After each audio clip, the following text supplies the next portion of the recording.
Masuk पोट कसं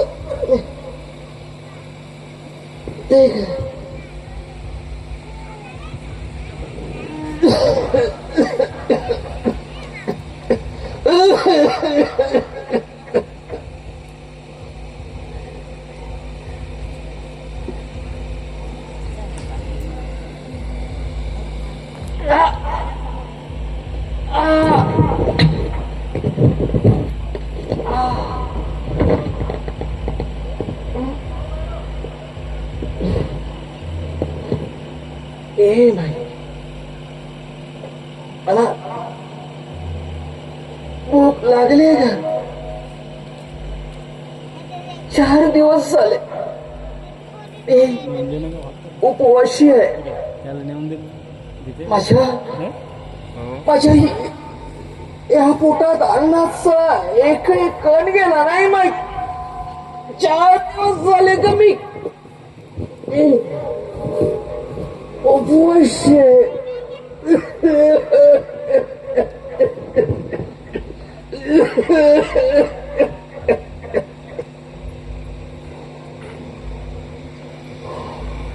मारेन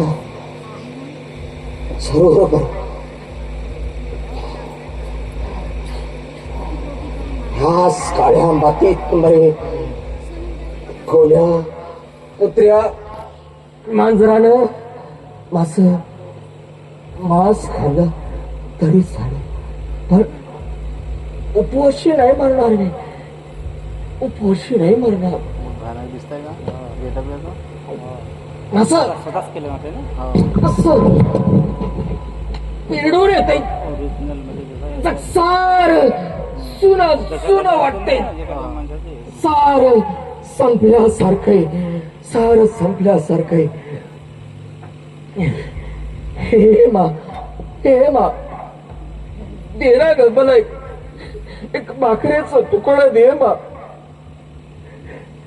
4 दिवस झाले का मी उपवाशी आहे माझ्या पोटात अन्नाचा एकही कण गेला नाही बाई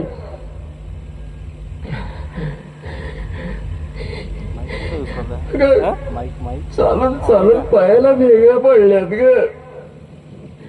पण भाकर कुणीच नाही दिली मला हे मा तुझ्या लेकराचं काही रात्रीचं शिळं अन्न असेल ना ते या माझ्या भिक्षा पात्रात घाल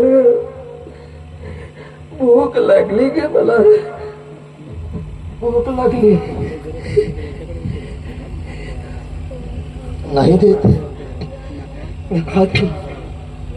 दाखव देऊ दुसरं कर बघे कुणीतरी मला हे माझं टिजभर खडगी भरण्यासाठी कुणीतरी चतकोर मला देईल भाकरेचा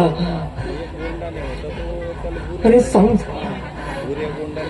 मरेन ना ह्याच काळ्या मातीत मरेन खोल्या कुत्र्या मांजरानं माझं मांस खाल्लं तरी चालेल उपवाशी नाही मरणार मी उपवाशी नाही मरणार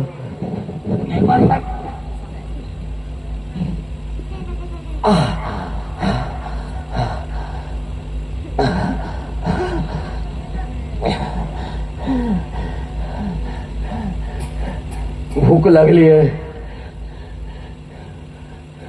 मला आज भूक नाही आहे लागली तर इथं बसलेल्या प्रत्येक माणसाला भूक लागली आहे म्हणावं कुणी की मला भूक नाही आहे लागली प्रत्येकाला भूक लागली आहे प्रत्येकाला भूक लागली आहे या देशातल्या प्रत्येक जाती धर्माच्या माणसाला भूक लागली आहे प्रत्येकाला भूक लागली आहे कुणाला भूक लागली आहे पैशाची कुणाला भूक लागली आहे खुर्चीची कुणाला भूक लागली आहे वासनेची पण या अखंड कृषी प्रधान देशात जय जवान जय किसान म्हणणाऱ्या या लालबहादूर शास्त्रींच्या देशात इथल्या शेतकऱ्यांना या शेतकऱ्यांना भूक लागली आहे फक्त भाकरीची पण रात्रंदिवस काबाड कष्ट करणाऱ्या या माझ्या देशातल्या बळीराजाला या देशातल्या पोशिंद्याला भूक लागली भाकरीची पण त्याची भूक नाही भागत. हा प्रत्येकाच्या भूका भागल्या जातात. अरे एखादी गुंड मावारी माणूस असेल त्याची वासनेची भूक भागेल, एखादा गळगंज श्रीमंत असेल त्याची पैशाची भूक भागेल, एखादा बनिया असेल त्याची खुर्चीची भूक भागेल. पण हा असंख्य बहुजन समाज रात्रंदिवस कबाड कष्ट करणारा शेतकरी माझा अखंड कृषी प्रधान देशातला हा माझा बळीराजा याची भूक नाही भागत. मी मारेनच यास काळ्या मातीत मारेन. कुत्र्या मांजरानं माझं मांस खाल्लं ना तरी चालेल पण उपवास नाही मारणार. भूक लागली काय मागतोय मी एक भाकरीचा चटको ही पिचभर खालगी भरण्यासाठी एक चटकोर मागतोय माझं पोट भरावं म्हणून. नाही मिळत भाकरी तर नाही मिळत. भुका प्रत्येकांच्या भागल्या जातात.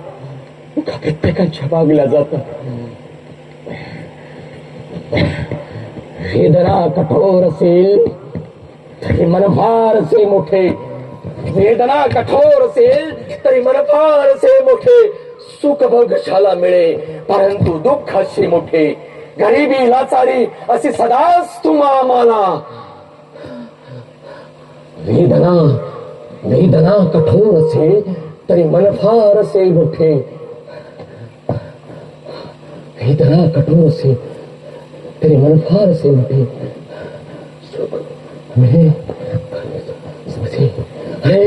गरिबी अशी सदाच तुम्हा आम्हाला. पण या जाती भेदाच्या डोंगरात गुरफटलेल्या काळ्या बाजारात दुःखच फेकले मला. पण दुःखाची नाही आहे रे अन्यायाची चीड मला. काय म्हणून विचार करावा कळेल का कोणाला नाही कळणार. कारण झोपेचं सोंग घेऊन झोपलेला हा समस्त बहुजन समाज. पटेली असो कुणबी असो माळी असो धनगर असो सुतार असो माग असो महार असो तांबार असो बिल्ल असो वडाळ असो या देशातला आगळ 18 पगड जातीचा हा बहुजन समाज झोपेच सोंग घेऊन झोपलेला आहे. हा झोपलेल्या माणसांना जागवणं फार कठीण नाहीये. कारण झोपलेल्या माणसाला जागवलं की तो खळखळून तळबळून उठतोय काय झालं म्हणून. पण झोपेच सोंग घेऊन झोपलेल्या माणसांना जागवणं फार कठीण आहे. आणि हा बहुजन समाज गिरी कुणबी माडी धोबी धनगर तुतार हा बहुजन समाज झोपेचं सोंग घेऊन झोपलेला आहे. आणि या समाजाला जागवणं म्हणजे फार कठीण आहे. संत महापुरुष जन्माला आले कुठल्या जातीत जन्माला नाही आले, हे कुठल्या पंथात जन्माला नाही आहे, कुठल्या धर्मात जन्माला नाही आले, पण या मानवाच्या उत्थानासाठी उद्धारासाठी रात्रंदिवस झटत राहिले. रात्रंदिवस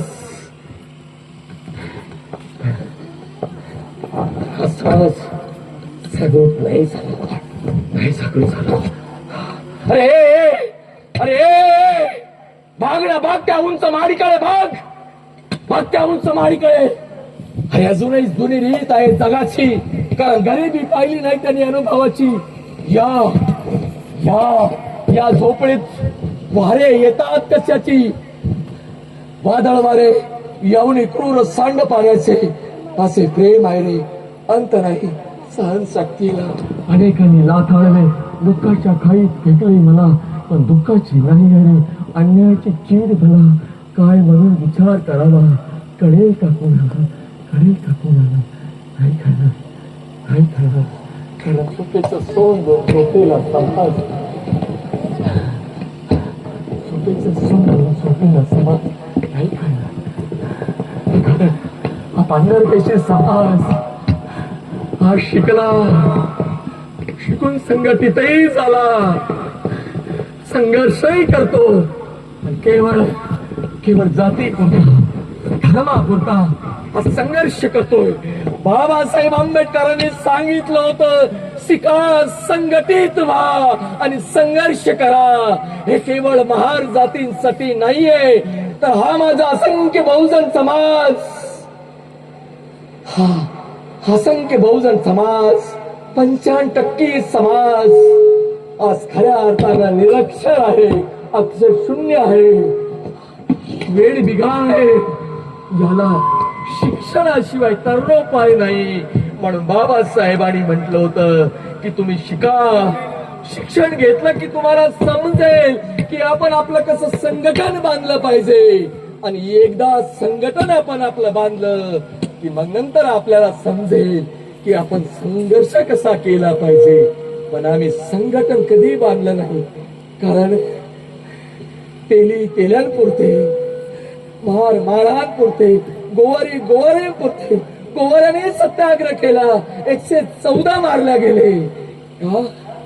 का मारल्या गेले? कारण संघटन नाही या बहुजन समाजाचं. म्हणूनच मला आज साहेब मला वेडा म्हणते.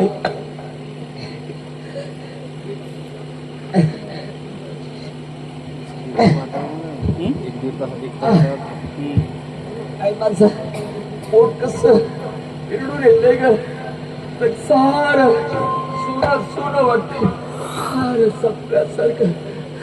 मला वेळा म्हणते, पण मी वेडा नाहीये, मी वेडा नाहीये. मी तुमच्यासारखाच एक हवा मासाचा एक प्राणी आहे. मलाही मन आहे, मलाही भावना आहे. मी सुद्धा तुमच्यासारखा माणूसच आहे. मला वेळात किती कळलं, अरे वेळात किती कळलं का?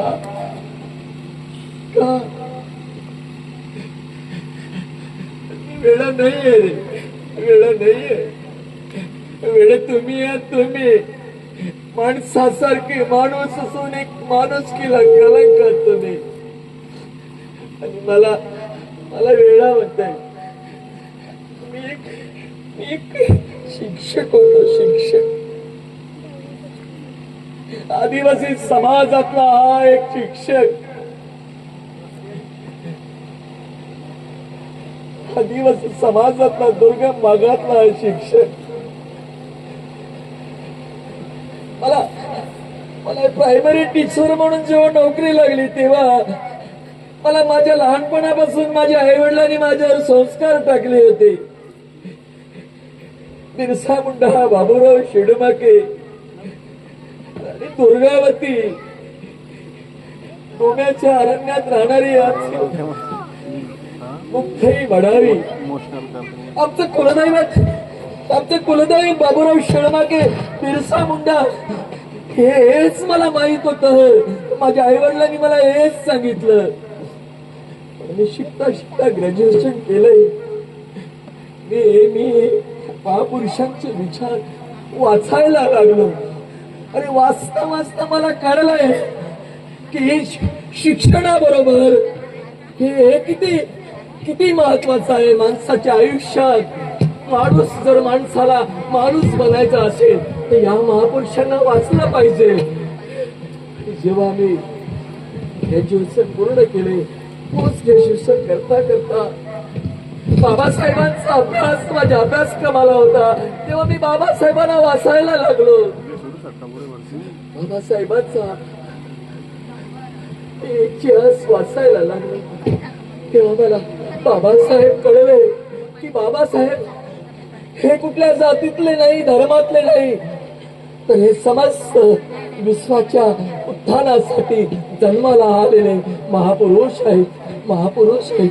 मी माझ्या आई वडिलांना, मी माझ्या समाजातल्या आदिवासी समाजाला हेच सांगायचो, अरे आम्हाला आमच्या आई वडिलांनी जरी जन्म दिला असेल, जरी जन्म दिला असेल, आम्ही जरी आदिवासी समाजात जन्माला आलो असो, आमच्या आई वडिलांनी आम्हाला जन्म दिला, पण खऱ्या अर्थानं आज माणूस म्हणून सन्मानाला जगताना दिसतो ते केवळ बाबासाहेबाच्या पुण्याईनं आम्ही दिसतोय, केवळ बाबासाहेबाच्या पुण्याईनं आज आम्ही दिसतोय.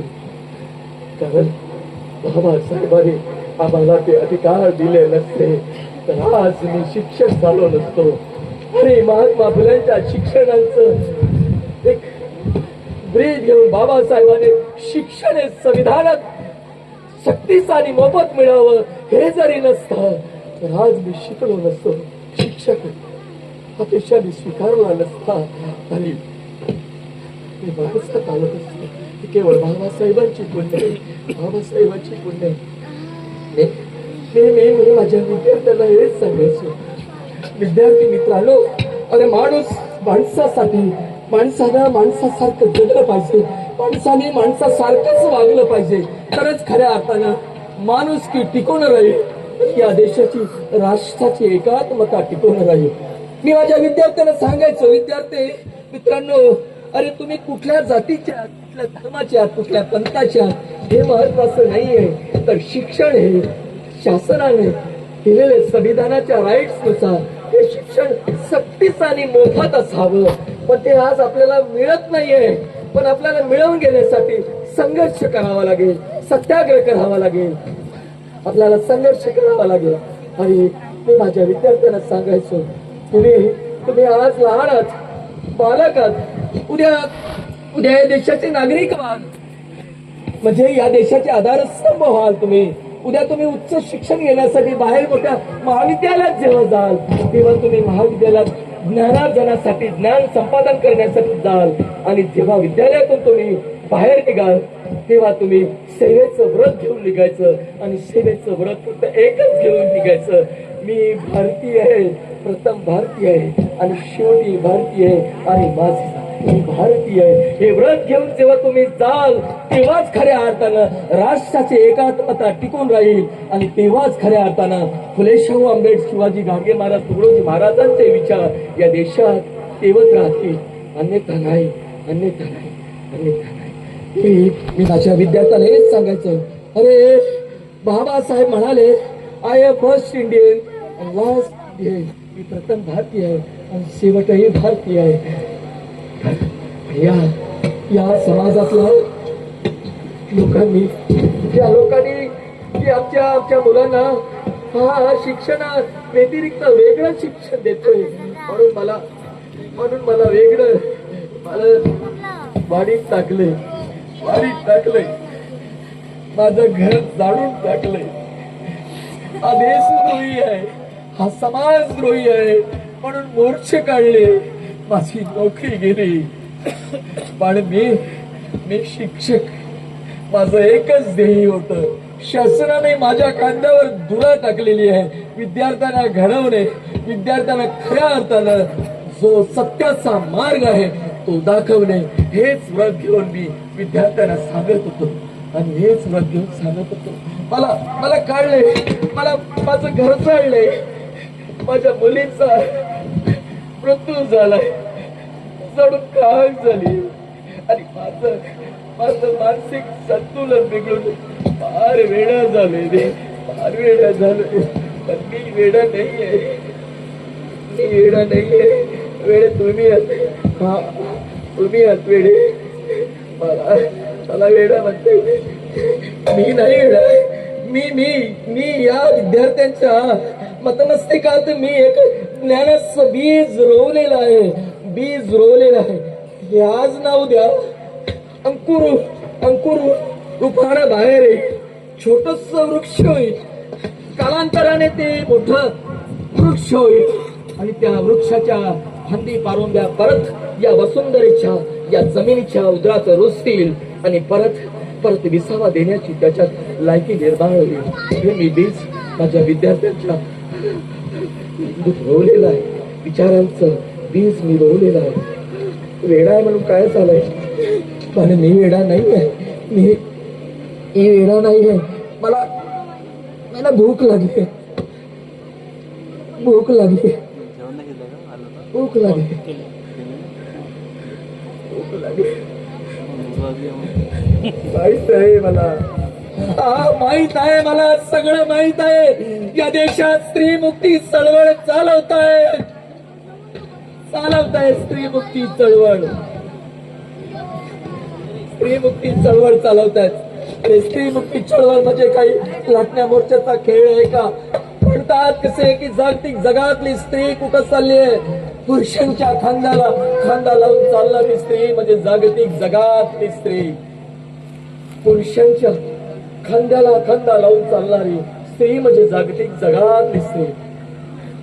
ही स्त्री जागतिक जगातली स्त्री कोण असेल?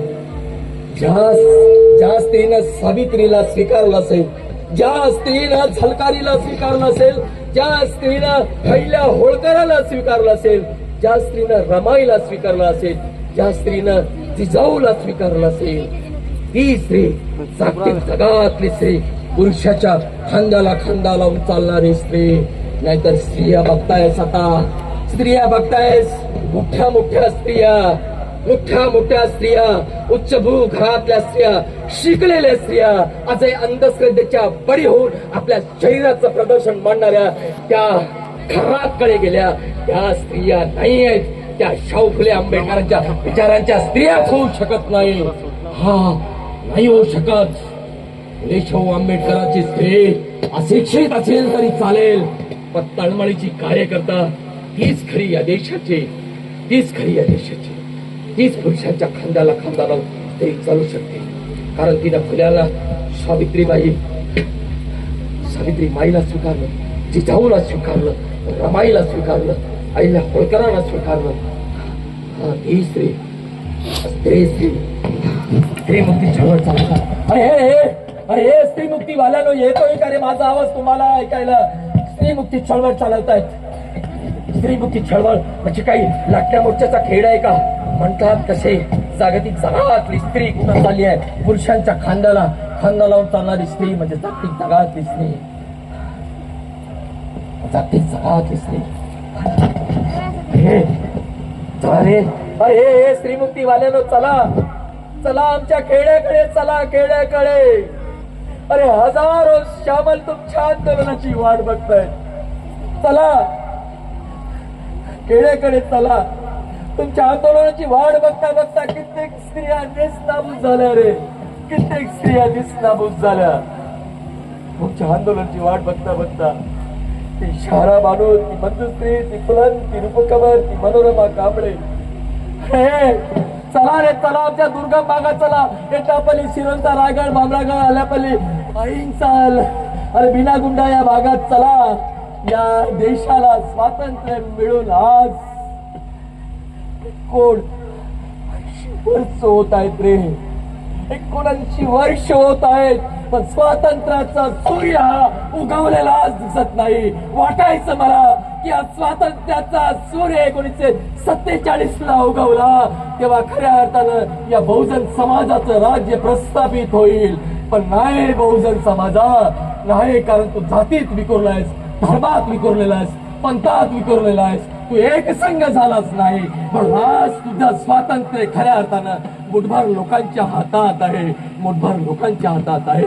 स्वातंत्र्याचा सूर्य हा केवळ मुठभर लोकांच्या हातात आहे. आणि ही मूठ किती महत्वाची आहे. ही मूठ बांधलेला तर अशी ताकद निर्माण होते, तशीच त्यांची ताकद आहे. ह्या मुठीत 5 लोक आहेत, ती 5.